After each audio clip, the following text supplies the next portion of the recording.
Masjid terbangun di mana-mana dengan indah. Tetapi ada dua hal yang hilang, tercerabut dalam tradisi agama kita adalah kita mencintai Tuhan tapi lupa terhadap hukum Tuhan.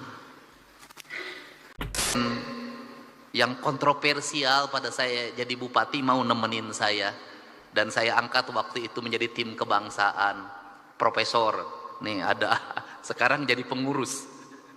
Pak Samuh, terima kasih. Terima kasih.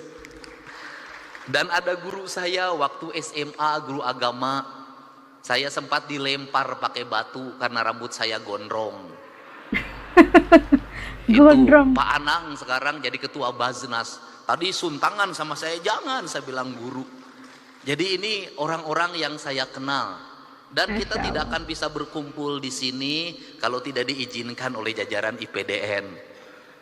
Kok gedungnya bagus, suara sound systemnya indah. Tadinya saya mau berpikir bikin gedung baru, nggak jadi, udah aja mending pakai IPDN, nggak usah bangun lagi. Seluruh jajaran pimpinan daerah Kabupaten Sumedang, Pak Bupati, Pak Kajari, Pak Dandim, yang mewakili Kejaksaan Tinggi, Kapolda, dan yang mewakili juga Pangdam 3 Siliwangi.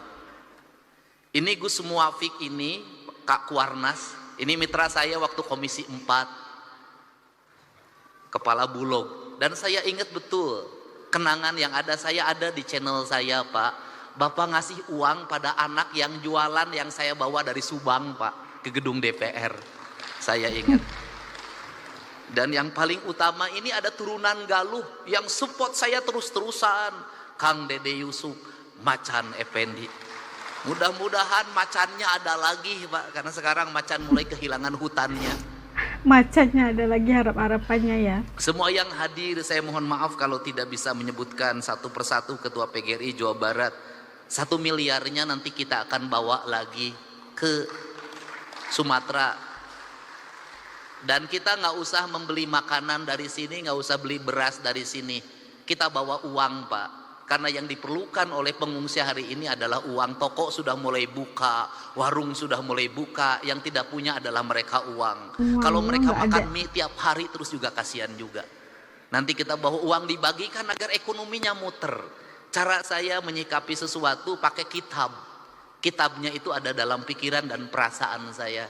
Saya selalu meyakini bahwa bisikan yang terbaik dalam hidup itu adalah bisikan hati yang terjaga dari puasa. Itu prinsip. Saya nangis, Pak. Kenapa saya nangis? Ada hal yang harus dibicarakan oleh kita. Kita tiap hari ngomong tentang Negara Kesatuan Republik Indonesia. Tiap hari, Pak. Negara Kesatuan Republik Indonesia. Negara Kesatuan. Negara Kesatuan itu negara yang bersatu. Negara yang bersatu itu negara yang tidak terpisah. Dalam kerangka pemahaman Gus Muafik ada dua hal di situ. Ada Tuhan ketika tunggal, ada Tuhan ketika jamak. Tuhan ketika tunggal disebutnya imanensi, dan Tuhan ketika jamak disebutnya transendensi. Ritualitas kita sudah sangat taat orang Indonesia terhadap ritualitas. Umroh ngantri, haji ngantri. Luar biasa ritualitas kita. Masjid terbangun di mana-mana dengan indah. Tetapi ada dua hal yang hilang, tercerabut dalam tradisi agama kita adalah kita mencintai Tuhan tapi lupa terhadap hukum Tuhan. Hukum Tuhan yang benar, yang tidak perlu ditafsirkan, yang tidak melahirkan mazhab, yang tidak melahirkan kelompok, yang tidak melahirkan ormas adalah hukum alam. Hukum matahari tidak akan pernah berubah. Hukum tanah tidak akan pernah berubah. Hukumnya air tidak akan berubah. Hukumnya udara tidak akan pernah berubah. Tidak perlu pakai tafsir. Karena tidak perlu pakai tafsir, dalam pandangan saya mencintai Allah berarti tunduk dan patuh pada apa yang ditentukan oleh Allah. Ketundukan dan kepatuhan kita pada apa yang ditentukan oleh Allah adalah ketundukan dan kepatuhan kita pada kausalitas, pada sebab akibat, pada hukum alam, hukum yang universal, yang di seluruh negara sama itu hukumnya. Sehingga seorang nasionalis, dia akan menangis ketika hutannya dibabat. Seorang nasionalis, dia akan menangis ketika hulu-hulu sungainya diuruk.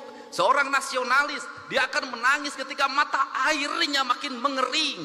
Kalau kita mengaku mencintai NKRI, mengaku menjadi nasionalis, membiarkan hutan dibabat, membiarkan sungai diuruk, membiarkan laut diuruk, dan membiarkan mata air mengering, saya katakan Anda pembohong. Dan Anda tidak mencintai Indonesia. Saya secara pribadi hari ini anak-anak muda, Kak Kuarnas mulai posting di media sosial, mereka menggugat, Pak. Apa yang mereka gugat? Belanda menjajah Indonesia 350 tahun. Gunung masih utuh, samudra masih terbentang luas, sungai-sungai jernih. Dia meninggalkan perkebunan yang terhampar, bangunan-bangunan yang indah, gedung-gedung yang kokoh, jalan-jalan yang kuat, jembatan kereta api yang kokoh. Indonesia merdeka 80 tahun. Gunung gundul, sungai keruh, hutan menggunung, bangunan-bangunan hampir tidak ada yang berkualitas, jalan-jalan mudah rusak, jembatan mudah roboh. Pertanyaannya adalah, siapa yang penjajah itu? Ini kesadaran, mungkin tidak layak diomongin sama gubernur, tapi saya mewakili hati nurani saya yang selalu ingin saya ungkapkan dimanapun. Kenapa? Ini problem bangsa, Pak. Dan kebiasaan kita ini adalah ketika bencana kita ribut melakukan perbaikan. Tapi nanti ketika sudah musim kemarau lagi, lupa lagi. Manusia mudah lupa ya. Kenapa saya ngomong begini? Saya punya hitungan ekonomi. Kita dapat dari pembabatan hutan berapa triliun. Kita dapat dari pengambilan pasir berapa, dari pengambilan gunung berapa, tapi ketika bencana berapa puluh triliun. Nah itu kita dengarkan pidato daripada KDM, bagaimana merasakan bahwa orang Indonesia itu katanya Kang Deddy cinta Tuhan. Lihat aja ya daripada antrian untuk mengerjakan umrah sama haji, Masya Allah antriannya nggak tahu kayak gimana panjangnya antri. Tapi kadang-kadang mereka itu lupa kepada hukum Tuhan, ya, hukum Tuhan. Cinta Tuhan tapi lupa pada hukum Tuhan. Bagaimana Tuhan menyuruh kita, Allah menyuruh kita untuk menjaga alam sekitar dengan baik. Amanah itu dunia ini sebagai amanah untuk kita sebagai khalifah ini untuk menjaga dengan baik. Tapi akhirnya kita merusakkan, sehingga akhirnya merusakkan juga bangsa lain atau merusakkan masyarakat juga. Akhirnya pembabatan hutan, kata-kata Kang Deddy itu kan harus dipelihara dan pelihara gitu kan. Tapi disebabkan kerakusan manusia untuk mengejar pembangunan, kejayaan atau apa aja, nah hutan dibabat, sungai dikeruk gitu kan, tambang-tambang liar itu semakin aktif berlangsung dan akhirnya merusakkan lingkungan. Dan pada akhir ujung-ujungnya juga negara atau pemerintah yang harus menanggung kerugiannya. Iya, babat hutan iya dapat sekian jumlah triliunan gitu kan. Tapi akhirnya berlaku bencana kayak banjir yang berlaku di Sumatera dan Aceh. Beberapa agaknya anggaran yang perlu dikeluarkan oleh pemerintah untuk baik pulih infrastruktur yang telah rusak akibat daripada bencana yang berlaku, kesan daripada pembangunan yang tidak berstruktur, pembabatan hutan dan sebagainya.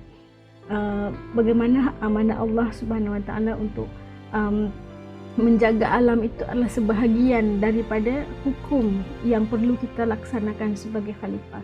Ini yang coba dinyatakan oleh Kang Deddy, ya, sangat relevan, dan ini perlu dikatakan langsung ke masyarakat dan rakyat agar semuanya memainkan peranan, ya, bukan hanya pemerintah juga harus terus bertanggung jawab dan jujur serta amanah dalam melaksanakan tanggung jawab, bukan hanya berpaksikan kepada keuntungan atau kerakusan ketamakan manusia tidak pernah rasa cukup, tapi harus juga memikirkan tentang masyarakat yang akan menanggung akibat dan dampak daripada yang kita lakukan hari ini. Itu harus kita laksanakan. Benar apa yang dikatakan Kang Deddy, harus seiring. Kita harus mencintai Allah Subhanahu wa Ta'ala dan melaksanakan apa yang Allah telah perintahkan kepada kita. Sebahagiannya adalah untuk menjaga alam ini dengan baik. Oke, kalau menurut teman-teman kayak gimana? Apa yang dikatakan oleh Kang Deddy itu pandangan teman-teman. Kalau sangat bersetuju, itu pandangan pribadi. Kalau menurut teman-teman kayak gimana? Tutup komen di bawah agar bisa juga tahu rasa dan pandangan teman-teman di channel ini. Sampai ketemu lagi insyaallah di lain video. Semoga yang baik-baik untuk kita di kedepannya. Assalamualaikum, jaga diri, hatur nuhun.